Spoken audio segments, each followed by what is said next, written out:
ஆமென் ஆமென். வானத்துக்கும் பூமிக்கு இடங்கொள்ளாத மட்டும் எங்களை ஆசீர்வதிக்கிற நல்ல ஆண்டவரே, ஆமாண்டவரே. கிழக்குக்கும் மேற்குக்கும் எவ்வளவு தூரமோ அவ்வளவு தூரமா எங்கள் பாவங்களை மன்னிக்கிறவரே, ஆமாம். ஒருவராய் சேரக்கூடாத ஒளியில வாசம் பண்ணுகிறவரே, மனுஷரில் ஒருவரும் கண்டிராதவரே, காணக்கூடாதமா இருக்கிறவரே, அதிசயமானவரே, ஆலோசனை கர்த்தரே, நித்திய பிதாவே, சமாதான பிரபுவே, வல்லமுள்ள தேவனே, உம்மை துதிக்கிறோம், ஸ்தோத்திரிக்கிறோம், வாழ்த்துகிறோம், போற்றுகிறோம், புகழ்கிறோம் நாதா. தகப்பனே, இந்த 2025 வருஷம் 3வது மாதம் 13ஆம் தேதி, ஏறக்குறைய இந்த வருஷத்துல 71 நாட்களை கடந்து வந்திருக்கிறோம்ப்பா. இந்த 71 நாட்களும் எங்களுக்கு பக்கத்துணையாய், பாதுகாப்பாய், எங்களுக்கு கோட்டையாய், அரணாய், கோலாய், தடியாய், எங்களுக்கு முன்னுமாய் இருந்து எங்களை வழிநடத்தி, இந்த நாளிகளில கூட ஆண்டவரே, இந்த ஆன்லைன் பிரேயர் ஜெப குழுவிலே கலந்து கொள்ளும்படியான ஒரு பெரிய பாக்கியத்தை கொடுத்த கிருபைக்காக உமக்கு கோடி கோடி சோத்திரங்களை ஏறெடுக்கிறப்பா. ஆமாண்டவரே, இந்த வார்த்தைகளை கேட்டுக்கொண்டிருக்கிற, இந்த ஆன்லைன் மூலமா ஆண்டவரே உடைய வார்த்தையை கேட்டுக்கொண்டிருக்கிற ஒவ்வொரு பிள்ளையும் நீர் ஆசீர்வதிக்க முடியாது. பிள்ளைகள் என்ன நோக்கத்தோடு உண்மை ஆண்டவரே அண்டிக் கொண்டிருக்கிறார்கள், உண்மை தியானித்துக் கொண்டிருக்கிறார்கள், உண்மை நோக்கி கொண்டிருக்கிறார்கள். நீர் ஆண்டவரே உள்ளங்களை புறமிட்டு பார்க்கிறவர், இருதயத்துல வாசம் பண்ணுகிறவர். ஒவ்வொரு பிள்ளையின் நினைவையும் கர்த்தர் நீர் ஆசீர்வதிக்கும்படியாய், ஒவ்வொரு பிள்ளைகளின் எதிர்பார்ப்பை அவர்களுக்கு சாதகமாய் நீர் மாற்றி தரும்படியா கூட ஜெபிக்கிறப்பா. எல்லாவற்றிற்கும் மேலாக இந்த நாளையும் இந்த நாளிகளையும் நீர் எங்களுக்கு ஆசீர்வாதமாய் கொடுத்திருக்கிறீங்களே, அதற்காய் சோத்திரம், நன்றி ஆண்டவரே. எங்களோட கூட இருந்தவர்கள் எத்தனையோ பேர்கள் எங்களோட கூட இல்லாதபடி முன்பட மண்டாய் மறைந்து போயிருக்கிறாங்க. அப்படி இல்லாதபடி இரக்கமாய், ஈவாய், கிருபையாய், தயவாய் எங்களுக்கு ஆயுஷ் நாளை கூட்டி கொடுத்து உம்முடைய வார்த்தைகளை நான் தியானிக்க முடியாத பெரிய பாக்கியத்தை கொடுத்த கிருபைக்காக உமக்கு கோடி கோடி சோத்திரங்களை ஏறெடுக்கிறப்பா. ஆசீர்வதிங்க, துவக்கம் முதல் முடிவு பரியந்தம் எங்களோடு கூட தங்கி தாபரிக்க முடியாய் நல்லவர வல்லவரமான இயேசு கிறிஸ்துவின் நாமத்திலே வேண்டிக் கொள்ளுகிறோம் பிதாவே, ஆமென். ஆமென் ஆமென். கிறிஸ்துவுக்குள் அருமையான என் அன்பு ஜனமே, ஏசாயாவின் புஸ்தகம் 26வது வசனம் 3வது வசனம், 26வது அதிகாரம் 3வது வசனம் இப்படியாய் சொல்லப்படுகிறது. உம்மை உறுதியாய் பற்றி கொண்ட மனதுடையவன் உம்மையே நம்பியிருக்கிறபடியால் நீர் அவனை பூரண சமாதானத்துடன் காத்துக் கொள்வீர். ஆமென் ஆமென். எனக்கு அருமையானவர்களே, வார்த்தை மிக தெளிவாய் சொல்கிறது. உம்மை உறுதியாய் பற்றி கொண்ட மனதுடையவன் உம்மையே நம்பியிருக்கிறபடியினால் நீர் அவனை பூரண சமாதானத்துடன் காத்துக் கொள்வீர். நம்மளுடைய நம்பிக்கை, நம்மளுடைய எல்லா முழு நம்பிக்கையும் ஆண்டவர் மேல உறுதியா இருக்க வேண்டும். நான் சொல்றேன், இன்றைக்கு உங்களுக்கு நான் சொல்ல போகிற வார்த்தை என்னவென்னு கேட்டீங்கன்னா, நாம பற்றுகிற பற்று, நாம ஜெபிக்கிற ஜெபம், நாம ஏறெடுக்கிற எல்லா துதியும் ஒரு உறுதியோடு இருக்கணும். நாம உறுதியா இருந்தா ஜெபிக்கும் போது நமக்கு பலவிதமான பாடுகள் வரும், பல இடர்கள் வரும், பல இடையூறுகள் வரும்.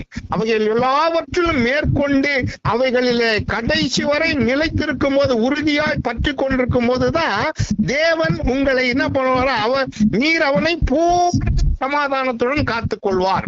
நம்மை என் ஆண்டவராகிய இயேசு பூர்ண சமாதானத்துடன் காத்துக் கொள்ள வேண்டும் என்று சொன்னால், நாம அவரிடத்தில எல்லா காரியங்களிலும் உறுதியா இருக்க வேண்டும். எபிரேயர் 3:14 சொல்லுகிறது, நாம் ஆரம்பத்தில் கொண்ட நம்பிக்கை முடிவு பரியந்தம் உறுதியாய் பற்றி கொண்டிருப்போமானால் கிறிஸ்துவனிடத்தில் நமக்கு பங்கு உண்டு. நாம ஆரம்பத்துல கொண்ட நம்பிக்கை, இயேசு கிறிஸ்துவிடத்துல நாம ஆரம்பத்தில் கொண்ட நம்பிக்கை முடிவு பரியந்தம் உறுதியாய் பற்றி கொண்டிருக்க வேண்டும். அப்படி நாம கடைசி வரையில உறுதியாய் பற்றி கொண்டிருக்கும் பொழுதுதான் கிறிஸ்துவனிடத்துல நமக்கு பங்கு உண்டு. ஒரு உதாரணத்துக்கு பாருங்களேன், ஒரு பூனை புடின்னு சொல்லுவாங்க, உடும்பு புடின்னு வாங்க, குரங்கு புடின்னு வாங்க. இந்த புடியெல்லாம் எப்படின்னு கேட்டீங்கன்னா, இதெல்லாம் கொஞ்சம் உறுதியான புடியா இருக்கிறது, அதனால இந்த புடியை எடுத்துக்காட்டா சொல்லுவாங்க. ஆனால் வேத வசனம் சொல்கிறது, உம்மை உறுதியாய் பற்றி கொண்ட மனதுடையவன் உம்மையே நம்பி இருக்கிறபடியினால் நீர் அவனை பூரண சமாதானத்துடன் காத்துக் கொள்வீர் என்று ஆண்டவருடைய வார்த்தை சொல்கிறது. ஆக சங்கீதம் 89:21 வாசித்தா, என் கை அவனோட உறுதியா இருக்கும், என் புயம் அவனை பலப்படுத்தும். ஆண்டவருடைய கை நம்மளோட கூட எப்பவுமே உறுதியா இருக்கும். நாம அவரை உறுதியாய் பற்றி கொண்டிருக்க வேண்டும்.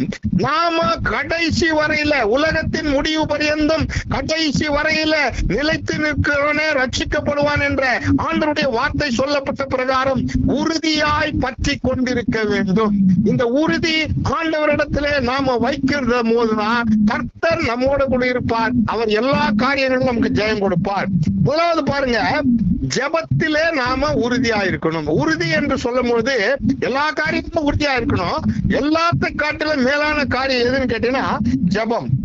இந்த ஜெபத்துல நாம உறுதியா இருக்கணும். பாருங்க, நீதிமொழிகள் 21:31 சொல்லப்பட்ட பிரகாரம் குதிரைகள் யுத்த நாளுக்கு ஆயத்தமாய் வைக்கப்பட்டிருக்கும், ஆனால் ஜெயமோ கர்த்தரால் வரும். ஒரு போருக்கு போகிற ஒரு போர் வீரன், ஒரு ராஜா, ஒரு படை தளபதி, அந்த நாட்டு வீரர்கள் எல்லாரும் தங்களுடைய அவயங்களை, தாங்கள் வைத்திருக்கிற ஆயுதங்களை ஆயத்தமாக வைத்திருப்பார்கள் யுத்தத்திற்காக. ஆனால் ஜெயம் மட்டும் கர்த்தரால் வரும். ஜெயம் கர்த்தரால் வரும். அது எப்படி வரும்னு கேட்டீங்கன்னா ஜெபத்தினாலதான் ஜெயம் வரும்.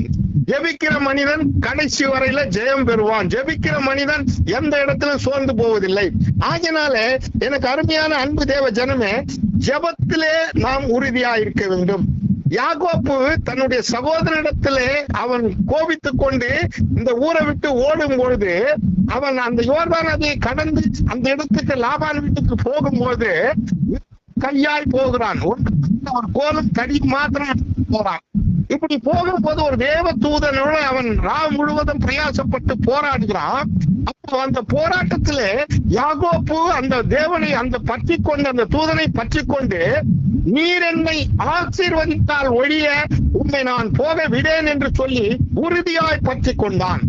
ராம் முழுவதும் பிரயாசப்பட்டு, ராம் முழுவதும் போராட்டம் நடக்கிறது. ஆனால் யாக்கோப்பு அந்த பிடி விடவே இல்லை. நீர் என்னை ஆசீர்வதித்தால் ஒழிய நான் போக விடேன் என்று சொல்லி அவன் ஜெபிக்கிறான். எனக்கு அருமையானவர்களே, அந்த யாக்கோப்பினுடைய நிலைமையை பாருங்க. இங்கிருந்து வெறும் கோலும் தடியுமாய் லாபான் வீட்டுக்கு ஓடி போன யாக்கோப்பு அங்கிருந்து திருப்பி வரும் பொழுது இரத்தத்தனையான பரிவாரங்களோட, இவ்விரு பரிவாரங்களோட வருகிறான். 8 பரிவாரம். அவனுக்கு ஆடுகள், மாடுகள், ஏராளமான பிள்ளைகள், அப்படி பவுஞ்சு பவுஞ்சால் வந்த ஆசீர்வாதத்தை அவன் கொண்டு வருகிறான். ஆசீர்வாதம் வருகிறது. இது எப்படி சொன்னா, யாக்கோப்பு தேவனை உறுதியாய் பற்றி கொண்டு ஜெபித்தான். அவன் ஜெபத்தை தேவன் கேட்டார், அவனை ஆசீர்வதித்தார். ஆக நாம எதை கேட்டாலும் ஜெபத்துல கேட்கணும், அது உறுதியாய் கேட்கணும். அந்த உறுதி நம்ம இடத்துல இருக்கணும். பாருங்க, இந்த 1 வசனத்துல பாத்தீங்கன்னு சொன்னா, எலியா என்கிற ஒரு மனுஷன் இருக்கிறான். இவன் நம்மை போல பாடுள்ள மனுஷன் தான். இவனுக்கு நம்மை போல எல்லா பசி உண்டு. இவனுக்கு நம்மை போல சோறு, தூக்கம், நமக்கு வருகிற எல்லா காரியங்களும் அவனுக்கு இருக்கிறது. தீர்க்கதரிசியான எலியா மழை பெய் என்று ஜெபித்தால் மழை பெய்கிறது, மழை நில் என்று ஜெபித்தால் மழை நிற்கிறது. எலியாவின் ஜெபத்தை கர்த்தர் என்ன பண்ணாரு? ஆசீர்வதித்திருக்கிறார். எலியாவின் ஜெபத்தை கர்த்தர் கேட்டிருக்கிறார். எலியா அந்த ஜெபத்துல உறுதியா இருக்கிறான். ஆகையினால மழை பெய்யனால் பெய்யுது, மழை நிக்கலாம் நிக்குது. அப்போ ஜெபத்திலே நாம உறுதியா இருக்க வேண்டும். எலியாவை போல, நம்மை போல பாடுள்ள மனிதன், நம்மை போல எல்லா விதத்திலும் அவனுக்கு கஷ்டங்கள் உண்டு, பசி உண்டு, வேதனை உண்டு, துக்கம் உண்டு, சோர்வு உண்டு, எல்லாம் இருந்த போதிலும் ஜெபிக்கிற விஷயத்துல மாத்திரம் அவன் உறுதியா இருக்கிறான். ஜெபத்திலே அவன் உறுதியா இருக்கிறபடினாலே அவன் ஜெபித்தால் மழை பெய்கிறது, அவன் ஜெபித்தால் மழை நிற்கிறது. அந்த அளவுக்கு மழை பெய்ய வைக்கும், மழை நிறுத்த அவனிடத்தில் உறுதியான ஜெபம் இருக்கிறது. நாம் எல்லாவற்றிலும் ஜெபத்திலே உறுதியாய் இருக்க வேண்டும். ஜெபம் லூக்கா 18:1 சொல்லுது, சோர்ந்து போகாமல் எப்பொழுதும் ஜெபம் பண்ண வேண்டும். இந்த ஜெபம் தான் ஜெயத்தை கொடுக்கும். ஜெபம் ஜெயத்தை கொடுக்கும். ஜெபம் எல்லாவற்றிலும் வெற்றி கொடுக்கும். ஜெபத்துல ஜெபிக்கிற மனுஷன் ஒரு இடத்திலும் தோல்வி அடைந்ததா சரித்திரமே கிடையாது. ஆகையினால எலியா என்கிற இந்த மனுஷன் நம்ம போல பாடுள்ளா இருந்து கருத்தாய் ஜெபம் பண்ணின பொழுது மழை பெய்து மழை நிக்குது. அவன் ஜெபத்திலே உறுதியா இருந்தான். எனக்கு அருமையான அன்பு சகோதர சகோதரிகளே, இந்த ஆன்லைன் ஜெபத்திலே கலந்து கொண்டிருக்கிற யாவரும் நீங்கள் எல்லா காரியத்திலும் உறுதியாக இருங்கள். எல்லாவற்றிலும் காட்டிலும் முதலாவது ஜெபத்திலே நீங்கள் உறுதியா ஆரம்பிக்கிறோம். இது உபவாச காலம், இது லென்த் நாள், இது நம்மளை சீர்தூக்கி பார்க்கிற நாள், இது தவக்காலம், இது ஜெப நாள். இந்த நாளிலே நாம மற்ற அதிகமா ஜெபிக்க வேண்டும். நாம சாப்பிடாம கரிமீன் சாப்பிடாம ஆற்றிலும் இந்த நாட்களிலே அதிக அன்பு வைத்துக் கொள்ள வேண்டும். ஆண்டவரிடத்திலே அன்பு வைத்து ஆண்டவரிடத்திலே அதிகமான ஜெபத்தை ஏறெடுக்க வேண்டும். இந்த நாளுக்கு பிறகு ஜெப நாள் என்று சொல்லப்படுகிறது. வேண்டும், நம்மளுக்கு பழுதத்தை நீக்கி பார்க்கணும், சீர்தூக்கி பார்க்க வேண்டும். நமக்கு நான் ஏன் இந்த கூட்டத்துல கலந்து கொள்ளல, நான் எதுக்கு இந்த வாரம் ஆலயத்துக்கு போகல, எனக்கு என்ன பிரச்சனை இருக்கிறது, நாம எத்தனை வாரம் முழுகிற ஜபத்துக்கு போல, ஆலயத்துக்கு நாமளே சோதித்து பார்த்து சீர்தூக்கி பார்த்து அவர்கள் எல்லாவற்றை விட்டு நாம ஜபத்துல உறுதியா இருக்கும் போது நம்ம ஜெயம் பெற முடியும். ஆக இங்க ஏசாயா சொல்லப்பட்ட போல பற்றிக்கொண்ட மனதுடையவன் உண்மையே நம்பி இருக்கிறபடினால் நீங்கள் அவனை பூரண சமாதானத்துடன் காத்துக் கொண்டிருக்கிற வாக்கு தத்துவத்தின் பிரகாரம் முதலாவது ஜெபத்திலே நாம உறுதியா இருக்க வேண்டும். தானியேல் ஒரு தேவ மனிதன் இருந்தான். வேத புஸ்தகத்திலே தானியேலின் புஸ்தகத்திலே 6வது அதிகாரத்திலே 10வது வசனம் இப்படியாய் சொல்லப்பட்டிருக்கிறது. அந்த பத்திரத்துக்கு கையெழுத்திடப்பட்டது என்று தானியேல் அறிந்திருந்த போதிலும் நான் முன்பு செய்து வந்தபடியே தன் வீட்டு பால்கனியில போய் முழங்கால் படிக்கிட்டு 3 கொண்டிருக்கிறான். இந்த தானியேல் ஜெபித்ததை பார்த்து அவர்கள் புறங்கூறி ராஜாவிடத்துல போய் தரியு ராஜாவிடத்துல போய் சொல்றாங்க, குற்றம் சுமத்துறாங்க. ராஜாவே, நீர் ஏற்றின சட்டத்தையும் உங்களுடைய அந்த சட்ட திட்டங்களையும் நீர் சபையில வைத்திருக்கிற மனிதனாகிய தானியேல் ஒரு நாளும் மதிக்கவில்லை, உன்னை ஊதாசீனப்படுத்துகிறான், உன்னை அவமானப்படுத்துகிறான் என்று சொல்லி ராஜாவிடத்துல போய் புறங்கூடுறாங்க. அப்போ தரியு ராஜா தானியேலை கூப்பிடுறாரு, தானியேலே வா. இப்போ தானியேல் தரியு ராஜா கிட்ட போறான். போகும்போது இப்பவும் ஒண்ணு வாய்ப்பு இன்னும் கெட்டு போகல, இப்பவும் ஒரு வாய்ப்பு தரேன், நீங்க விழுந்து வாழ்ந்து கொள்ளணும் முடியாது என்று சொல்ல போது தானியேலுக்கு அந்த பத்திரத்தில் கையெழுத்திடப்பட்டது என்று தெரியும். அப்படி ஒருத்தன் வணங்காவிட்டால் அவன் சிங்கத்தின் கபியிலே போடப்படுவான் என்கிற சட்டம். அதனால தானியேலை கட்டி சிங்கத்தின் கபியில போட்டாங்க. இப்போ தானியேல் சிங்கத்தின் கபியிலே இருக்கிறாரு. அந்த இரவு முழுவதும் தரியு ராஜாவுக்கு உறக்கம் வரல. உறக்கம் வராதனால ஒரு ஜீவனுள்ள தேவன மனிதனை நாம சிங்க கபியில போட்டுவிட்டோமே என்று அங்கலாய்த்து வெளுக்கு முன்னே பொழுது வெடிவதற்கு முன்பாகவே சிங்கத்தின் கபியில ஜீவனுள்ள தேவனை ஆராதிக்கிற தானியேலே, சிங்கத்தின் வாய்க்கு உன் தேவன் தப்புவித்தாரா என்று கேட்கும் போது அந்த சிங்கத்தின் குகையில இருந்து சிங்கத்தோட இருக்கிற அந்த தானியேல் அந்த ராஜாவை பார்த்து, ராஜாவே நீர் என்றும் வாழ்க என்று வாழ்த்துகிறார். ஆக நான் இதை ஏன் உங்களுக்கு சொல்றேன்னு கேட்டீங்கன்னா, தானியேல் எல்லாவற்றிலும் ஒரு உறுதி உள்ள மனிதன், ஜெபத்திலே மிகவும் உறுதி உள்ள மனிதன்.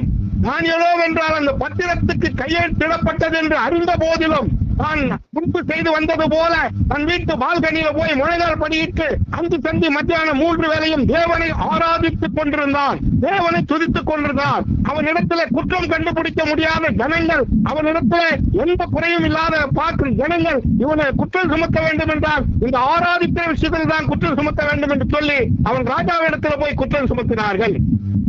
அப்ப பாருங்க, தானியேலே வாழ்க என்று சொன்ன உடனே தரியு ராஜா உடனே தானியேலை வெளியேடுங்கன்னு சொல்லிட்டு தானியேல் மேல் குற்றம் சுமத்தின அவர்களை அழைத்து அவர்களையும் அவர்கள் பிள்ளைகளையும் கட்டி சிங்கத்தின் கெபியில இறக்கினும் பொழுது சிங்கத்தின் கெபியில அடியில போவதற்கு முன்பாகவே சிங்கம் அவர்கள் மேல் பாய்ந்து அவர்கள் எலும்புகளை நொறுக்கி போட்டது என்று வேதம் சொல்லுகிறது.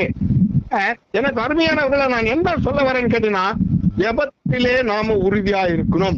தானியேலை பார்த்து ஆண்டவர் சொல்றாரு, தானியேலே நீ எனக்கு மிகவும் பிரியமானவன், நீ வேண்டிக் கொள்வது எதுவோ அது வேண்டிக் கொள்வதற்கு முன்பாகவே கட்டளை பிறக்கிறது என்று ஆண்டவர் சொல்றாரு.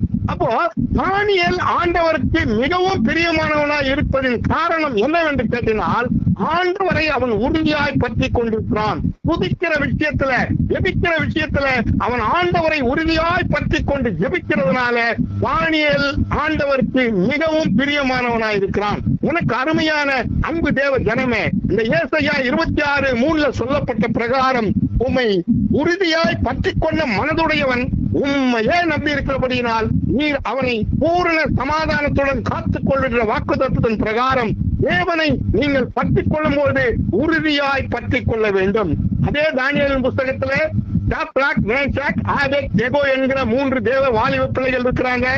அவங்க 3 பேரும் அந்த பாபிலோன் தேசத்துல அந்த நேபுகாத் நேச்சார் என்கிற ராஜா நிறுத்தின அந்த பொட்டிலை வணங்கவில்லை. ராஜா ஒரு சட்டத்தை கொண்டு வரான். வீணை, கிண்ணறம், நாதசுரம், எக்காலம், சுரமண்டலம் போன்ற வாத்திய கருவிகள் வாசிக்கும் சத்தம் கேட்கும் போது என் ஆளுகையின் எல்லைக்குள் இருக்கிற எல்லா ஜனங்களும் 6 முழ அகலமும் 60 முழ உயரமும் கொண்ட ஒரு பொட்டிலையை உண்டாக்கி வைத்திருக்கிறான். அந்த பொட்டிலையை சாஷ்டாங்கமாக விழுந்து பணிந்து கொள்ள வேண்டும். அப்படி எவனாவது ஒருவன் அந்த பொட்டிலையை வணங்கவில்லை என்று சொன்னால் அவன் எரிகிற சூளையிலே போடப்படுவான் என்று ஒரு சட்டத்தை ஏற்படுத்தலாம். இப்பொழுது சாத்ராக், மேஷாக், ஆபேத்நேகோ என்கிற அந்த தேவ பிள்ளைகளுக்கு குற்றம் சுமத்த ஒன்றுமில்லாதபடி அந்த நேபுகாத்நேச்சார் இடத்துல போய் சொல்றாங்க, ராஜாவே, நீர் ஏற்படுத்தின சட்டத்திற்கு, நீர் கையெழுத்து போட்டிருக்கிற இந்த சட்டத்திற்கு நீர் சபையில வைத்துக் கொண்டிருக்கிற சாத்ராக், மேஷாக், ஆபேத் என்கிற தேவ பிள்ளைகள் உம்முடைய பொற்சிலையை வணங்காமல் உம்முடைய சட்டத்தை ஊதாசீனப்படுத்துகிறார்கள் என்று சொல்லி அவர்கள் மேல் குற்றம் சுமத்துகிறான். அப்பொழுது அந்த நேபுகாத்நேச்சார் இந்த தானியேல் இந்த நேபுகாத்நேச்சார் இந்த பிள்ளைகளை கூப்பிட்டு வர சொல்றான். சாத்ராக், மேஷாக், ஆபேத்நேகோ என்கிற பிள்ளைகளை கூப்பிட்டு வந்து, இப்பொழுதும் ஒன்று முடிவில்லை, இப்பொழுதும் வீணை, கிண்ணறம், நாதசுரம், எக்காலம், சுரமண்டலம் போன்ற வாத்திய கருவிகள் வாசிக்கின்ற சத்தம் கேட்கும். அந்த சத்தத்தை கேட்கும் போது நீங்க எல்லாம் சாஷ்டாங்கமாக விழுந்து நான் நிறுத்திய இந்த பொற்சிலையை பணிந்து கொண்டால் உங்களை விடுவித்து விடுகிறேன். இல்லை என்று சொன்னால் முன்பை காட்டும் அதிகமாய் 7 மடங்கு அதிகமாய் சூளை சூடேற்றப்படும், நீங்க அந்த சூளையில போடப்படுவீர்கள் என்று சொல்றாங்க. அப்பொழுது தேவ பிள்ளைகளாகிய இந்த சாத்ராக், மேஷாக், ஆபேத்நேகோ என்கிற இந்த தேவ பிள்ளைகள் 3வது அதிகாரம் 16 வசனம் நினைக்கிறேன், வசனம் கரெக்டா தெரியல எனக்கு. அப்போ நேபுகாத்நேச்சாரே, ஆராதிக்கிற விஷயத்துல நாங்கள் எங்கள் தேவனை தவிர வேற தேவனை ஆராதிக்க மாட்டோம். எங்கள் தேவன் எங்களை விடுவிக்காமல் போனாலும் நீர் நிறுத்தின இந்த பொருட்களை நாங்கள் பணிந்து கொள்ள மாட்டோம் அப்படின்னு நாங்கள் ஆராதிக்கிற தேவன் மேல் உறுதியாய், அவர்கள் தங்கள் ஆராதிக்கிற தேவன் மேல் நம்பிக்கையுள்ளவர்களாய், அவர்கள் பற்றுள்ளவர்களாய் இருந்தபடினாலே ராஜா அவர்களை கட்டி எரிகிற சூளை 7 மடங்கு அதிகமாக சூடேற்றப்பட்டு அதுல கொண்டு போய் போடுறான். கொஞ்ச நேரம் போட்டு ராஜா சூளையை பார்க்கிறான். சூளையில 4 பேர் உலாவுகிறார்கள். 4வது நாள் சாயல் தேவ சாயலா இருக்கிறது. உடனே ராஜா நேபுகாத்நேச்சார் ராஜா கூப்பிடுறான், மந்திரி, நாம சூளையில எத்தனை பேரை போட்டோம்? 3 பேரை போட்டோம். 4 பேர் உலாவுறாங்க. 4வது நாள் சாயல் தேவ சாயலா இருக்கிறது என்று சொல்கிறார்கள். உடனே அவர்கள் சூளையை உற்று பார்க்கும் போது அந்த அக்னி ஜுவாலையில சாத்ராக், மேஷாக், ஆபேத்நேகோ என்கிற தேவ பிள்ளைகளோட ஆண்டவர் இறங்கி உலாவிக் கொண்டிருக்கிறார். உடனே அவர்களை வெளியே எடுத்து சொல்றாங்க, அவர்கள் ஆராதிக்கிற விஷயத்துல உறுதியாய் பற்றிக் கொண்டு எங்கள் தேவனை தவிர வேற தேவனை நாங்கள் ஆராதிக்க மாட்டோம், எங்கள் ஜீவன் போனாலும் பரவாயில்லை, நாங்கள் வேற தேவனை ஆராதிக்க மாட்டோம் என்ற இந்த ஆராதிக்கிற ஜபத்துல அவர்கள் உறுதியா இருந்தபடியினாலே அவர்கள் அந்த அக்னிக்குள்ளிருந்து மீட்கப்பட்டார்கள். வெளியே கொண்டு வந்த உடனே இந்த சாத்ராக், மேஷாக், ஆபேத்நேகோ அங்க உள்ள ஜனங்கள்லாம் ஓடியாந்து தொட்டு பார்க்கிறாங்க. அவர்கள் கட்டியிருந்த பாகைகள், அவர்கள் கட்டியிருந்த கயிறுகள், அவர்களுடைய ரோமங்கள், அவர்கள் மேல அந்த நெருப்பின் வாசனை கூட வரவில்லை. ஆச்சரியமா இருக்கிறது. அப்போ இங்க என்ன நடக்குதுன்னா, ஆராதிக்கிற ஜெபிக்கிற விஷயத்துல அவங்க உறுதியா இருந்தார்கள். ஜெபிக்கிற விஷயத்துல அவங்க உறுதியா இருந்தபடினால அந்த உறுதி அவர்கள் அந்த அக்னி சூழலிருந்து விடுவிக்கப்பட்டாய் செய்தது. சொல்ல வரனா, உறுதியாக உண்மை பற்றிக் கொண்ட மனதுடையவன் உண்மை ஏன் நம்பி இருக்கிறபடியினால் நீர் அவனை பூர்ண சமாதானத்துடன் காத்துக் கொண்டிருக்கிற பிரகாரம் தானியேல் உறுதியானபடினாலே வெளியே வந்தான். சாத்ராக், மேஷாக், ஆபேத்நேகோ என்கிற தேவ பிள்ளைகள் ஜெபிக்கிற விஷயத்துல உறுதியா இருந்தபடியில ஆராதிக்கிற விஷயத்துல உறுதியா இருந்தபடியினாலே அவர்கள் அந்த அக்னி சூழலிலிருந்து விடுவிக்கப்பட்டார்கள். அது உதாரணத்துக்கு பாருங்க, பவுலும் சீலாவும் நிலை, விலங்கிடப்பட்ட நிலை, அந்த சிறைச்சாலையில இருக்கிறாங்க. அந்த சிறைச்சாலையை நடு ராத்திரியில அவங்க ஜெபிக்க ஆரம்பிக்கிறாங்க. அவங்க ஜெபத்தை கேட்டு சிறைச்சாலை கதவுகள் தகர்க்கப்படுகிறது. ஆக நான் என்ன சொல்றேன், உனக்கு என்ன பிரச்சனை இருந்தாலும், உனக்கு என்ன போராட்டம் இருந்தாலும், நீ ஆராதிக்கிற தேவனை உறுதியாய் பற்றி கொண்டு ஜெபிக்கும் போது இந்த இது பவுலும் சீலாவுக்கு வந்தது போல சிறைச்சாலை போல கஷ்டங்கள், சிறைச்சாலை போல உனக்கு துன்பங்கள், சிறைச்சாலை போல உனக்கு எதிர்ப்புகள், சிறைச்சாலை போல உனக்கு போராட்டங்கள் வரும். ஆனாலும் நீர் ஆராதிக்கிற தேவனை உறுதியாய் பற்றி கொண்டு நீர் அவரை ஜெபிக்கும் போது உம்மை உறுதியாய் பற்றி கொண்ட மனதுடையவன் உண்மையே நம்பி இருக்கிறபடியினால் நீர் அவனை பூரண சமாதானத்துடன் காத்துக் கொள்வீர் என்ற வாக்கு தத்தத்தின் பிரகாரம் அந்த சிறைச்சாலையிலிருந்து அவர் காத்துக் கொண்ட பிரகாரம் உன்னையும் என்னையும் என் தேவன் காத்துக் கொள்ள வல்லவராய் இருக்கிறார். நாம உறுதியா இருக்கணும். பாருங்க, எலியா என்கிற இந்த தேவ மனுஷன் அந்த பாகால் தீர்க்கதரிசி 450 பேர், ஒருத்தர் இல்ல 2 பேர்ல 450 பேர், எலியா ஒரே ஒரு மனுஷன். இந்த 450 பேர் வராங்க. வரும்போது எலியா ஒரு வார்த்தை சொல்றான், நீங்க 450 பேரா இருக்கிறதுனால ஒரு பலிபீடத்தை உண்டு பண்ணி அந்த பலிபீடத்தின் மேல இறக்கி வச்சு நீங்க உங்கள் தேவனை ஆராதிக்க ஆரம்பிங்க. உங்கள் தேவன் அக்னிமயமா இறங்கி வந்து பலிபீடத்தின் மேல இருக்கிற இறைச்சியையும் அந்த பலிபீடத்தையும் நக்கி போட்டால் நீங்கள் ஆராதிக்கிற தெய்வம் உண்மை உள்ள தெய்வம் என்று நான் ஏற்றுக்கொண்டு நீங்கள் என்ன வேணாலும் செய்யலாம்.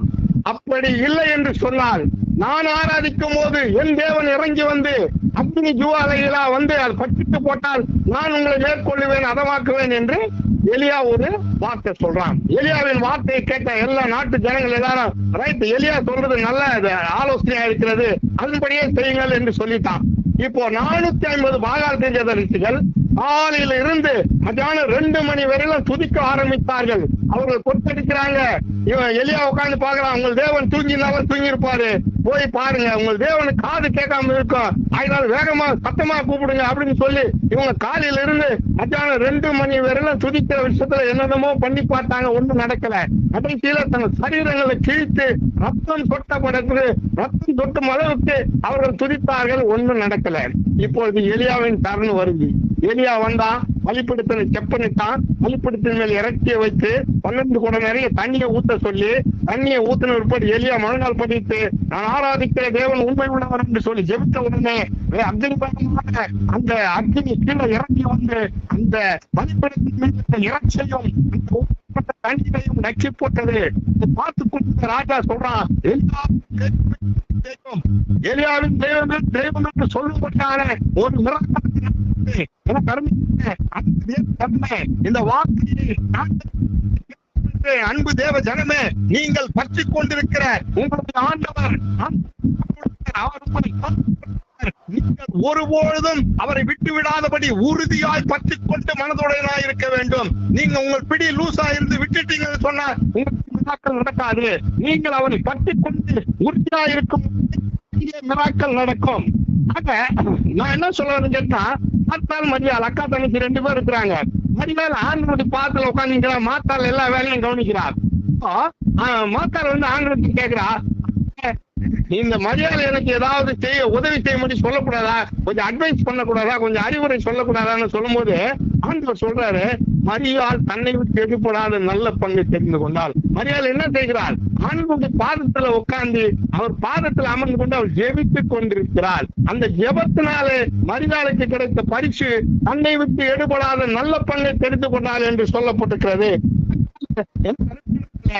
ஜெபிக்கிற விஷயத்திலே நீங்கள் உறுதியாய் இருந்தால், ஜெபிக்கிற விஷயத்திலே நீங்கள் உறுதியாய் பற்றி கொண்டிருந்தால் கர்த்தர் உங்களை காத்துக் கொள்வார். இந்த ஏசாயா 26:3 வசனம் சொல்லது, உம்மை உறுதியாய் பற்றி கொண்ட மனதுடையவன் உண்மையே நம்பி இருக்கிறபடியினால் நீர் அவனை பூரண சமாதானத்துடன் காத்துக் கொள்வீர் என்று சொல்லப்பட்ட பிரகாரம் நீங்க வைத்திருக்கிற நம்பிக்கை, நீங்கள் கொண்டிருக்கிற நம்பிக்கை ஆண்டவர் மேல இருக்கிறது. ஆண்டவரை பற்றி கொண்டு நீங்கள் ஜெபிக்கும் போது, ஆண்டவரை நீங்கள் பற்றி கொண்டு துதிக்கும் போது, ஆண்டவரை நீங்கள் பற்றி கொண்டு ஆராதிக்கும் போது, ஆண்டவரை நீங்கள் பற்றி கொண்டு அவரை ஆராதிக்கும் போது உங்களுக்கு ஜெயம் கிடைக்கும். ஆக நான் என்ன சொல்ல வரேன்னா, ஜபத்திலே உறுதியாயிருங்கள். எஸ்தர் ராஜாக்கு அந்த ஆகாஸ்வர ராயன் அரண்மனைக்கு போகும்போது சொல்றா, ராஜாவாகிய உமக்கும் நாட்டு மக்களாகிய மக்களுக்கும் இந்த மொர்தெகாய்க்கும் தெரியும், ராஜா அழைப்பில்லாமல் ராஜ முற்றத்தில் பிரவேசித்தால் அவன் கொலை செய்யப்பட வேண்டும் என்று. அந்த சூழ்நிலையில எஸ்தர் ராஜா சொல்றா, நான் இருந்தாலும் ராஜமுற்றத்திலே போய் பிரவேசிக்கிறேன், நீங்கள் ஒரே ஒரு காரியத்தை செய்யுங்கள் என்று சொல்லி 3 நாள் சாப்பிடாம ரட்டுடுத்தி சாமல்ல உட்கார்ந்து ஜெபிக்க சொல்றார். இப்ப ஜெபிக்கிற ஜெபத்தினாலே மிராக்கள் நடக்கிறது. இந்த எஸ்தர் ராஜாத்தி அந்த ஆகாஸ்வர் ராயன் சபையில போகும்போது ராஜா தன் தெங்கோலை அவளுக்கு நேராய் நீட்டி, ராஜாத்தியே உனக்கு என்ன வேணும் கேள், என் ராஜ்யத்துல பாதி கேட்டாலும் உனக்கு நான் தருகிறேன் என்று சொல்லுகிறான். அப்போ அவள் என்ன செய்கிறாள்? ஜெபித்தால், உறுதியாய் ஜெபித்தால் நமக்கு ஜெயம் கிடைக்கும் என்று எஸ்தருக்கு தெரிந்ததுனால எல்லா யூதர்களையும், இந்து தேசம் முதல் எத்தியோப்பியா தேசம் வரையில் இருக்கிற 127 நாடுகளில் உள்ள எல்லா யூதர்களையும் ரட்டுடத்தி சாம்பல்ல உட்கார்ந்து துதிக்க சொல்றா, ஜெபிக்க சொல்றா. இந்த ஜெபத்துல நீங்கள் உறுதியாய் இருந்தால் நீங்கள் எல்லாவற்றையும் பெற்றுக் கொள்வீர்கள். ஏசாயாவில் சொல்லப்பட்ட பிரகாரம் உம்மை உறுதியாய் பற்றிக் கொண்ட மனதுடையவன் உண்மையே நம்பி இருக்கிறபடினால நீர் அவனை பூர்ண சமாதானத்துடன் காத்துக் கொள்வீர்கள் வாக்குத்தத்தின் பிரகாரம் நீங்கள் ஒரு காரியத்துல ஜெபத்திலே உறுதியா இருக்க வேண்டும். ஜெபத்திலே உறுதியா இருக்கும் போது உங்களுக்கு ஜெயம் நிச்சயமாய் கிடைக்கும். ஜெபம் ஜெயத்தை கொடுக்கும் என்று சொல்லுகிறது. எனக்கு அருமையானவர்களே, அடுத்து பாத்தீங்கன்னா விசுவாசத்துல நாம உறுதியா இருக்க வேண்டும். விசுவாசத்துல உறுதி என்று சொல்லும் போது பாருங்க, ஆபிரகாம் என்கிற ஒரு தேவ மனிதன் இருக்கிறான். இவனுக்கு பிள்ளை பேரே இல்ல, இவனுக்கு வயசு 100, இவனுடைய மனைவிக்கு வயசு 90. பிள்ளை பேருக்குண்டான அறிகுறியே இல்ல, நாடி நரம்பெல்லாம் கலந்து போச்சு, எல்லாம் செத்து போன சூழ்நிலை. இந்த சூழ்நிலையில வானத்து நட்சத்திரங்களை போலவும் பூமியின் துகளை போலவும் கடலின் மணலை போலவும் உன் சந்ததியை நான் பெருக பண்ணுவேன் என்று ஆண்டவர் வாக்கு கொடுத்திருக்கிறார். வாக்கு கொடுத்தவர் உண்மை உள்ளவர். வாக்கை பற்றி கொண்ட ஆபிரகாம் வாக்கு தத்தத்தை நினைத்து ஜெபித்துக் கொண்டிருக்கிறார்.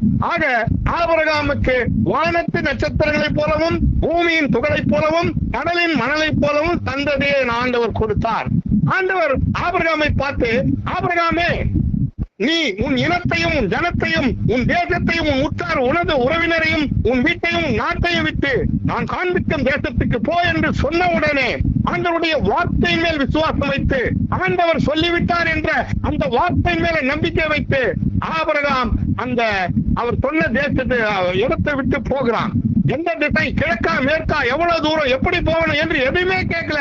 அவனுடைய விசுவாசம் ஆண்டவருடைய வார்த்தை மேல இருக்கிறது. ஆண்டவருடைய வார்த்தை மேல் விசுவாசம் வச்சதுனால இனத்தையும் ஜனத்தையும் உற்றார் உறவினரையும் விட்டு நான் காண்பிக்கும் தேசத்துக்கு போ என்று சொன்ன உடனே புறப்பட்டு போனான். ஆக எனக்கு அருமையானவர்களே, நான் என்ன சொல்ல வேணா, விசுவாசத்துல உறுதியாயிருங்கள். விசுவாசம் என்பது காணப்படாது, விசுவாசம் என்பது நம்பப்படுகிறவன் உறுதி. எபிரேயர் 11:1 சொல்லுது, விசுவாசம் என்பது நம்பப்படுகிற உறுதி, காணப்படாதவையில் நிச்சயம். நாம நம்பிக்கை வைக்காதான் அது உறுதி. அப்போ நாம விசுவாசத்துல உறுதியா இருக்க வேண்டும். பாருங்க, இந்த ஆபிரகாமுக்கு இப்படி தவமிருந்து பெற்றெடுத்த பிள்ளைய பலியிட சொல்லி ஆண்டவர் சொல்றாரு. நான் மோரிய தேசத்து மலை மேல கொண்டு போய் பலியிடுன்னு சொல்றாரு. உடனே ஆண்டவருடைய வார்த்தைக்கு கீழ்ப்படிந்து அவன் என்ன பண்றான், தன் வேலைக்காரரை அழைத்துக் கொண்டு கழுதையை எடுத்துக்கொண்டு தேனம் கட்டி கொண்டு தன் மகனை அழைத்துக் கொண்டு மோரிய தேசத்துல ஆண்டவர் காண்பிக்கும் மலைக்கு போகிறான். இப்போ போகும்போது மலை அடிவாரத்துல போய் தன்னுடன் வந்த வேலைக்காரர்களை இருக்க சொல்லிட்டு, நீங்க இங்கே இருங்க, நாங்க 10 அப்புறம் போய் வருவோம் என்று சொல்லிவிட்டு போறாங்க. இப்ப போகும்போது அவன் பிள்ளையாண்டான் கேட்கிறான், அப்பா, பலியிடுவதற்கு கத்தி இருக்குது, நெருப்பு இருக்குது, எல்லாம் இருக்குது, கட்டை இருக்குது, எல்லாம் இருக்குது, ஆனா ஆட்டுக்குட்டி எங்கப்பான்னு கேட்கிறான். அப்போ ஆபிரகாம் சொல்றாரு, ஆண்டவர் பார்த்துக் கொள்வார்பா அப்படின்னு சொல்றான். இவன் மலை மேல போய் பலிபீடத்தை செக் பண்ணிட்டு எல்லாத்தையும் செஞ்சு முடிச்ச பிற்பாடு ஈசாக்க கூப்பிட்டு, மகனே வான்னு சொல்லி கூப்பிட்டு அவன் கையை காலை கட்டி அந்த பலிபீடத்தின் மேல் படுக்க வைக்கிறான். அப்போ பலிபீடத்தின் மேல் படுக்க வைக்கும் போது நாம சத்து யோசனை பண்ணி பாக்கணும். பிள்ளையாண்டா கம்முனா இருந்திருப்பான், அப்பா என்னையா வெட்ட போறீங்க, என்னையா பலியிட போறீங்க துடிச்சு இருப்பான். ஆனா 10 நேரத்துல இவன் கத்தியை எடுத்து ஓங்கி பிள்ளையாண்டானை வெட்ட போகிற நேரத்துல, ஆபிரகாமே உன் ஏக சுதன் என்றும் தவ புதன் என்றும் பாராதபடி நீ கத்தியை எடுத்து அவன் தலையை வெட்டுவதற்கு ஆயத்தமாயிட்டால் பிள்ளையாண்டான் மேல் கையை போடாத, நிறுத்து என்று சொல்லி அந்த இடத்துல மேய்ச்சலுக்கு வந்த ஒரு ஆடு மேய்ந்து கொண்டிருக்கும் போது கொடிகளில தன் கொம்பு மாட்டிக்கொண்டு அது விடுவித்து போக முடியாதபடி சிக்கிக் கொண்டு அந்த இடத்துல இருந்து கத்தி கொண்டிருக்கிறது. அப்போ ஆண்டவர் சொல்றாரு, ஆபிரகாமே அதோ ஆட்டுக்குட்டி என்று சொன்ன உடனே அந்த ஆட்டுக்குட்டியை கொண்டு வந்து பலியிடுறான். ஆக பாருங்க, விசுவாசத்திலே ஆண்டவர் நம்பிக்கை பூரண நம்பிக்கையுள்ளவனா இருந்தான். விசுவாசத்தின் மேல நம்பிக்கையா இருந்தா யாவும் கர்த்தர் ஜெயமாய் கொடுப்பார். விசுவாசிக்கிறவனுக்கு எல்லாம் நடக்கும். விசுவாசிக்கிறவனால கூடாத காரியம் ஒன்றும் இல்லை. விசுவாசிக்கிறவன் பிசாசுகளை துரத்துவான். விசுவாசிக்கிறவன் நவமான பாஷைகளை பேசுவான். விசுவாசிக்கிறவனுக்கு யாவும் கூடும் என்று வேதம் சொல்லுகிறது. ஆக விசுவாசத்திலே நீங்கள் உறுதியா இருக்க வேண்டும் என்றுதான் நான் சொல்றேன். உங்களுக்கு பேரே விசுவாசி தான். விசுவாசிகளே, உங்கள் விசுவாசத்திலே நீங்கள் உறுதியா இருங்கள். ஆபிரகாம் எப்படி தன் விசுவாசத்திலே உறுதியா இருந்து தன் ஒரே மகன் என்று கூட பார்க்காதபடி மோரிய தேசத்துல கொண்டு போய் அவனை பலியிட சொன்னானோ, அதுபோல நீங்களும் விசுவாசத்திலே நீங்கள் உறுதியா இருக்கணும். ஆண்டவருடைய வார்த்தைக்கு கீழ்ப்படிந்து, ஆண்டவருடைய அந்த வாக்கு தத்தத்துக்கு கீழ்ப்படிந்து இருக்கும் போது உங்கள் விசுவாசத்தை கர்த்தர் பார்க்கிறார், ஜெயத்தை கர்த்தர் கொடுப்பார். ஆக விசுவாசத்திலே நாம உறுதியா இருக்குன்னு சொல்றேன். பெரும்பாடு உள்ள ஸ்திரீ 12 வருஷம் பெரும்பாடு, அவளுக்கு என்ன செய்வதென்றே தெரியல. இப்படிப்பட்ட அந்த ஸ்திரீ அந்த பெரும்பாடிலிருந்து தனக்கு தேவையான பணத்தை எல்லாம் மருத்துவர்களுக்கு செலவு செஞ்சு முடிச்சிட்டு ஒண்ணுமே இல்லாத சூழ்நிலையில ஆண்டவர் இடத்துல வந்து வரா. எப்படிப்பட்டவர், இவரை பார்க்கணும்னு வரா. வரும்போது திரளான கூட்டம் அவரை சூழ்ந்து கொண்டிருக்கிறது. அவருடைய விசுவாசம் எப்படியாவது இயேசு இடத்துல பேசிவிட வேண்டும் என்று. ஆக இவர் அந்த கூட்டத்துல நுழைந்து எப்படியோ வந்து அவருடைய பேச முடியலனால ஒரு வஸ்திரத்தின் ஓரத்தை தொட்டுட்டா. வஸ்திரத்தின் ஓரத்தை தொட்ட மாத்திரத்துல இயேசுவினிடத்தில் வல்லமை புறப்பட்டு போகிறது. இந்த வல்லமையை பார்த்த உடனே இயேசு கேட்கிறார், யார் என்ன தொட்டது? அப்ப டீச்சர்லாம் சொல்றாங்க, ஆண்டவரே உம்மை சூழ்ந்து திரளான கூட்டம் இருக்கிறது, இந்த சூழ்நிலையில யார் என்னை தொட்டதுன்னு கேட்கிறீங்களப்பா அப்படின்னு கேட்கும் போது, இல்ல என்னிடத்தில் இந்த வல்லமை புறப்பட்டதுன்னு சொன்ன உடனே இந்த ஸ்திரீ நான் தான் ஆண்டவரேன்னு கேட்கிறார். ஆக இந்த ஸ்திரீனுடைய விசுவாசத்தை பாருங்க. இந்த ஸ்திரீ இயேசுவினிடத்துல வஸ்திரத்தை தொட்டா கூட நமக்கு சுகம் கிடைக்கும் என்ற அந்த விசுவாசத்துல உறுதியாய் அவர் வந்ததனாலே அவர் சுகத்தை பெற்றுக் கொண்டார். உம்மை உறுதியாய் பற்றிக் கொண்ட மனதுடையவன் உம்மையே நம்பி இருக்கிறபடியினால் நீர் பூர்ண சமாதானத்துடன் அவனை காத்துக் கொள்வீர் என்ற வாக்குத்தத்தத்தின் பிரகாரம் அந்த ஸ்திரீ காக்கப்பட்டால். எனக்கு அருமையானவர்களே, 100க்கு அதிபதி என ஆண்டவரே, ஒருத்தனை போனா போறான், ஒருத்தனை வானா வரான், ஒருத்தனை உட்கார்னா உட்காரான், ஒருத்தன் எழுந்துனா எழுந்துக்கிறான். அப்பேற்பட்ட அதிகாரம் எனக்கு இருக்கிறது. என்கிட்ட செல்வம் இருக்குது, படைபலம் இருக்குது, எல்லாம் இருக்குது. ஆனாலும் நீர் என் வீட்டுக்கு வருவதற்கு நான் பாத்திரன் அல்ல. அதனால நீ இங்கிருந்து ஒரே ஒரு வார்த்தை சொன்னால் போதும், என் வேலைக்காரன் சுகமடைவான் என்று அவன் விசுவாசத்தோட கேட்டவுடனே அவன் விசுவாசத்தை பார்த்த ஆண்டவர் ஒரு வார்த்தையை சொல்லி அந்த வேலைக்காரனை சுகமடைய செய்கிறார். ஆகையினால விசுவாசத்திலே நாம உறுதியா இருக்க வேண்டும். எனக்கு அருமையார்களே, அடுத்தபடியாக வசனத்திலே நாம உறுதியா இருக்கணும். முதலாவது ஜெபத்திலே உறுதியா இருக்கணும், இரண்டாவது விசுவாசத்திலே உறுதியா இருக்கணும், மூணாவதாக வசனத்திலே உறுதியா இருக்கணும். ஆதியிலே வார்த்தை இருந்தது, அந்த வார்த்தை தேவனிடத்தில் இருந்தது, அந்த வார்த்தையே தேவனாய் இருந்தது. அந்த வார்த்தைகளை தான் பைபிளா இன்றைக்கு உங்கள் கரங்களிலும் என் கரங்களிலும் கொடுக்கப்பட்டிருக்கிறது. இந்த வார்த்தையை நீங்கள் பெற்றுக்கொண்டு சும்மா இராதபடி இந்த வார்த்தையை நீங்கள் தியானித்து பாருங்கள், இந்த வார்த்தையை நீங்கள் வாசித்து பாருங்கள், இந்த வார்த்தையை நீங்கள் உட்கொள்ளுங்கள். இந்த வார்த்தை உங்களை வழிநடத்தும், இந்த வார்த்தை உங்களை பாதுகாக்கும், இந்த வார்த்தை உங்களை விடுவிக்கும், இந்த வார்த்தை உங்களுக்கு சுகத்தை கொடுக்கும், இந்த வார்த்தை உங்களுக்கு ஐஸ்வர்யத்தை கொடுக்கும், இந்த வார்த்தை எல்லாம் கொடுக்கும். ஆக வார்த்தையில உறுதியா இருக்க வேண்டும். பாருங்க, எபிரேயர் 15:20 வாசித்தோம்னு சொன்னா, நான் உன்னை இந்த ஜனங்களுக்கு எதிராக அரணான வெண்கல அலங்கமாக வைத்தேன், அவர்கள் உன்னை மேற்கொள்ள எத்தனிப்பார்கள், ஆனாலும் மேற்கொள்ள முடியாது, நான் கடைசி வரை உன்னோட கூட இருக்கிறேன், நான் உன்னை விட்டு விலகுவதில்லை, கைவிடுவதில்லை. எனக்கு அருமையான அன்பு தேவ ஜனமே, எரேமியா 15:20 வார்த்தை சொல்லுது, ஏசாயா 41:10 சொல்லுது, நீ பயப்படாதே, நான் உன்னோட கூட இருக்கிறேன், நீ திகழாதே, நான் உன் தேவன், நான் உன்னை பலப்படுத்தி என் நீதியின் வலது கரத்தினாலே உன்னை தாங்கி உனக்கு சகாயம் பண்ணுவேன். பயப்படாதே அப்படின்ற ஒரு வார்த்தையை சொல்றேன். ஆண்டவர் உன்னோட கூட இருக்கிறார். அந்த வார்த்தை உன் கரங்களிலே கொடுக்கப்பட்டிருக்கிறது. அந்த வார்த்தை வேதத்திலே பொறிக்கப்பட்டிருக்கிறது. அந்த வார்த்தையை நீ அனுதினமும் வாசி. நீ எந்த காரியத்தை குறித்தும் பயப்படாதே. தேவ வசனத்தை நீர் உறுதியாய் பற்றிக் கொண்டிருக்கும் போது, தேவ வசனத்தை நீ உறுதியாய் இருக்கும் போது தேவன் உனக்கு பலத்தை கொடுப்பார், தேவன் உனக்கு ஜெயத்தை கொடுப்பார். பயப்படாதே.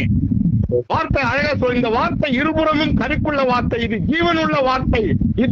இந்த வார்த்தை ஊனும் உருவம் பிரிக்கிற வார்த்தையா இருக்கிறது. இந்த வார்த்தையை சொன்னா நீ ஆண்டவருடைய வார்த்தை சொல்லுது, நீ ஒருத்தர் சத்துருவின் சகல வல்லமையும் மேற்கொள்ள உனக்கு அதிகாரம் நான் கொடுத்திருக்கிறேன்னு சொல்றாரு. அந்த சத்துருவின் சகல வல்லமை மேற்கொண்ட அதிகாரம் கொடுக்கப்பட்ட வார்த்தை உன்னுடைய கையில தான் இருக்கிறது. ஆக இந்த ஜீவனுள்ள வார்த்தை பிலிப்பியர் 2:14 சொல்லுது, இந்த வார்த்தை ஜீவனுள்ள வார்த்தை. லாசருவின் கல்லறையில போறாரு, போகும்போது மாத்தால மரியாதை ஓடியாராங்க.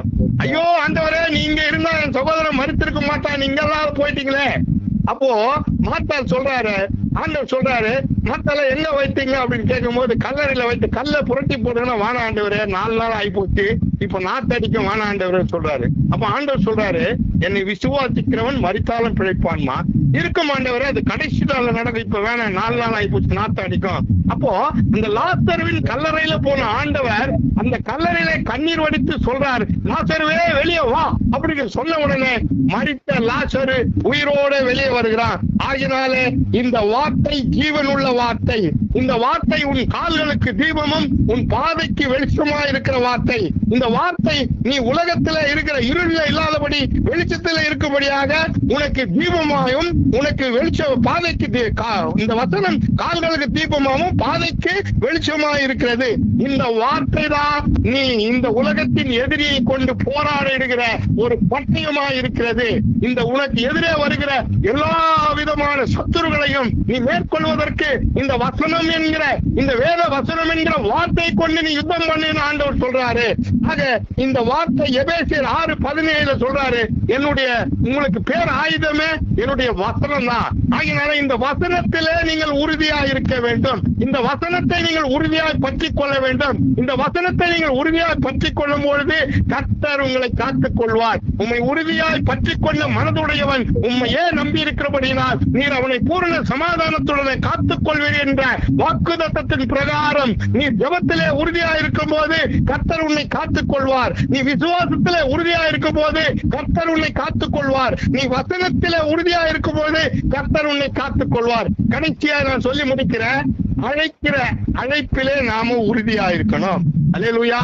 அழைக்கிற அழைப்பிலே நாம உறுதியா இருக்கணும். யோனா என்கிற ஒரு தேவ மனிதன் இருந்தா, தேவன் அவனை அழைத்தார், நினிவேவுக்கு போய் பிரசங்கம் பண்ணுன்னு சொல்லி அழைக்கிறார். ஆனா இந்த யோனா நினிவேவுக்கு போகாதபடி வருஷத்துக்கு ஓடி போவதற்கு டிக்கெட் வாங்கி கப்பல்ல போய் அடி தட்டுல படுத்து தூங்குறான். காத்தும் மழையும் உண்டாகி புயலும் காத்தும் அடித்து கப்பல் சேதமாகிற சூழ்நிலையில அந்த கப்பல் இருக்கிற மாலுமி, கப்பல் இருக்கிற பொருளெல்லாம் கடல்ல தூக்கி போட்டு என்ன நடக்குமோ, யாரால இந்த பாவம் வந்ததோ என்று பார்த்து கொண்டிருக்கும் போது அடி தட்டுல தூங்கி இருக்கிற யோனாவை கொண்டு வராங்க. நீர் யார், எங்கே இருந்து வருகிறாய், எங்கே போகிறாய்? நான் ஒரு தேவ மனிதன், தேவன் என்ன நினிவேவுக்கு போக சொன்னா நான் தர்ஷத்துக்கு ஓடி போகிறேன். ஐயோ அதனாலதான் பாவம். அப்போ சீட்டு போட்டு பாருங்க யார் மூலியமா வந்ததுன்னு சொல்லும் போது சீட்டு போட்டா யோனாவின் பேருக்கு சீட்டு வந்தது. இப்போ யோனாவின் பேருக்கு சீட்டு வந்ததுனால யோனாவை தூக்கி கடல்ல போட்டாங்க. யோனாவை கடல்ல போட்ட பிற்பாடு கர்த்தர் ஒரு மீனை ஆயத்தம் பண்ணி வைத்தார். அந்த மீன் யோனாவை விழுங்கினது. மீன் வயிற்றுல போய் யோனா ஜெபிக்கிறான். மீன் வயிற்றுல போய் யோனா போராடுறான். ஐயோ பாச்சி என்ன சுத்தி கொள்ளுது, கடல் அலைகள் என்ன இது பண்ணுதுன்னு சொல்லி ஜெபிக்கிறான். கர்த்தர் மீனுக்கு கட்டளையிட்டார். அந்த மீன் கர்த்தருடைய வார்த்தை கேட்டு அவனை கரையில கக்கி போட்டது. இப்போ கக்கி போட்ட அந்த யோனா அந்த ஜனங்களுக்கு எதிரே போய் ஜெபம் பண்றான், சொல்றான், நினிவே பட்டணத்து ஜனங்களே உங்களை எல்லாரும் ஆண்டவர் அழிக்க போறேன்னு சொல்லி இருக்கிறார், அதனாலதான் என்ன அமைச்சிருக்கிறான்னு சொல்லும் போது எல்லாரும் பயந்து ரட்டுடுத்தி சாம்பல்ல உட்கார்ந்து அரசன் முதல் ஆண்டி வரை ஆடு மாடுகள் கூட உண்ணாதபடிய சூழ்நிலையில ஜெபிக்க ஆரம்பித்து விட்டார்கள். ஆக அழைக்கிற அழைப்பிலே உறுதியா இருக்கிறோம். யோனாவை நினிவேவுக்கு போகத்தான் ஆண்டவர் அழைத்தார். ஆனா யோனா நினிவேவுக்கு போகாதபடி எங்க ஓடுறான்? வருஷத்துக்கு ஓடி போறான். எவர்களை முன்குறித்தாரோ அவர்களை அழைத்திருக்கிறார். எவர்களை அழைத்தாரோ அவர்களை நீதிமான்கள் ஆக்கியிருக்கிறார். எவர்களை நீதிமானாக்கினாரோ அவர்களை கர்த்தர் மகிமைப்படுத்தியிருக்கிறார் என்று ரோமர் 8:30 சொல்றாரு. ஆக எனக்கு அருமையானவர்களே, எவர்களை முன்குறித்தாரோ அவர்களை அழைத்தார், எவர்களை அழைத்தாரோ நீதிமானாக்கினார். நம்மளை முன்குறித்து தாயின் வயிற்றில் இருக்கும் போதே உலக தோற்றத்திற்கு முன்பாகவே நம்மளை முன்குறித்து அழைத்தவர் நம்முடைய ஆண்டவர். அவர் நம்மளை அழைத்தபடினாலதான் நாம அவருடைய பிள்ளைகளாய், அவருடைய மகளாய் இப்போ இருக்கிறோம். ஆக கர்த்தர் உன்னை கனப்படுத்துவார். அழைத்த அழைப்புக்கு நீ பாத்திரனாயிரு. ஐயா சாலமோனையா சொன்னது போல உங்களுக்கு கர்த்தர் கொடுத்திருக்கிற தாளந்தை நீங்க பயன்படுத்துங்க. கர்த்தர் கொடுத்த தாளந்துல நீங்க இருங்க.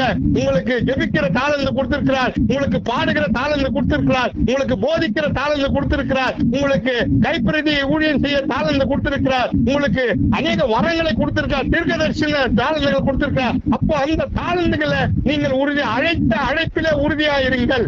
ஆக எவர்களை முன்குறித்தாரோ அவர்களை அழைத்தார். நம்மளை முன்குறித்தார் நீதிமான், நாம தான், நம்ம தான் நீதிமான். எவர்களை முன்குறித்தாரோ அவர்கள் அழைத்தார், எவர்களை அழைத்தார் அவர்களை நீதிமான்கள் ஆக்கினார். எவர்களை நீதிமானாக்கினாரோ அவர்களை கர்த்தர் கனப்படுத்துகிறார். உன்னையும் என்னையும் கனப்படுத்துகிற கர்த்தர் நம்மளை நித்திய ஜீவனை பெற்றுக் கொள்வதற்காக தான் அழைத்தார் என்று வேத வசனம் சொல்லுது. 1 தீமோத்தேயு 6:12 வாசித்தா நித்திய ஜீவனை பற்றிக்கொள், அதற்காகவே உன்னை அழைத்தேன் என்று சொல்கிறார். நித்திய ஜீவன் என்பது தேவன் உனக்காக எனக்காக ஆயத்தப்படுத்தி வைக்கப்பட்ட ஒன்று. அந்த நித்திய ஜீவனுக்கு நீ நானும் பங்குள்ளவர்களா இருக்கணும்னு சொன்னா அவருடைய அழைப்பிலே உறுதியா இருக்க வேண்டும், அவருடைய வார்த்தையிலே உறுதியா இருக்க வேண்டும், அவருடைய ஜெபிக்கிறதுல ஜெபத்திலே உறுதியா இருக்க வேண்டும். பாருங்க, நீதிமான் பனையை போல ஓங்கி வளருவான்னு ஆண்டவர் சொல்றார். வேதம் சொல்லுது. நீதிமான் எப்படி இருப்பான்? பனையை போல ஓங்கி வளருவான். சங்கீதத்துல 92 பாட்டு வரும். அப்போ பனை மரம் என்பது உயர உயர வளரும். இதுக்கு தண்ணி தேவையில்ல, இதுக்கு எதுவுமே தேவையில்ல, பாதுகாப்பு தேவை ஒண்ணு இல்லை, அது பாட்டுக்கு வளர்ந்துடும். அந்த பனை மரத்துல ஒண்ணு கூட வேஸ்ட் போகாது. பனை நுங்கு, பனம் கொட்டை, பனம் கிழங்கு, பனை நீர், பனம் பழம், பனம் தெக்கை, பனை வாரை, பனை ஓலை, பனை நாறு, இப்படின்னு சொல்லி இந்த பனை மரம் எல்லாத்துக்கும் யூஸ் ஆகும். அது போல எவர்களுக்கு அவர்களை அழைத்தார், எவருக்கு அழைத்தார் அவர்களை நீதிமான் ஆக்கினார், எவருக்கு அவர்களை கர்த்தர் கனப்படுத்துகிறார். அழைப்புக்கு நாம உண்மை உள்ளவர்களாய் உறுதியா இருக்க வேண்டும். அழைப்பிலே உறுதியா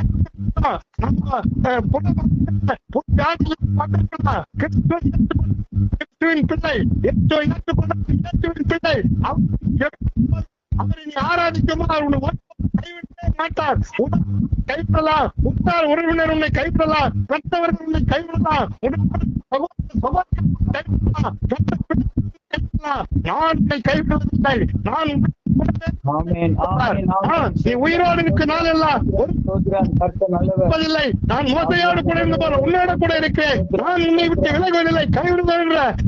வாக்கின் பிரகாரம் அழைக்கப்பட்ட அழைப்பிலே உறுதியா இருக்கிறோம். எனக்கு அருமையானவர்களே, ஜெபத்திலே உறுதியா இருங்கள், விசுவாசத்திலே உறுதியா இருங்கள், வசனத்திலே உறுதியா இருங்கள், அழைத்த அழைப்பிலே உறுதியா இருங்கள். நாம உறுதியா இருக்கும் போது ஜெயம் நமக்கு தான். ஜெபிக்கிற மனிதன் ஜெயத்தை கொடுப்பான். ஆகையினாலே இன்றைக்கு நான் உங்களுக்கு சொல்லுகிற வார்த்தை என்னன்னு கேட்டீங்கன்னா, உம்மை உறுதியாய் பற்றி கொண்ட மனதுடையவன் உம்மையே நம்பி இருக்கிறபடியினால் நீர் அவனை பூரண சமாதானத்துடன் காத்துக் கொள்வீர்.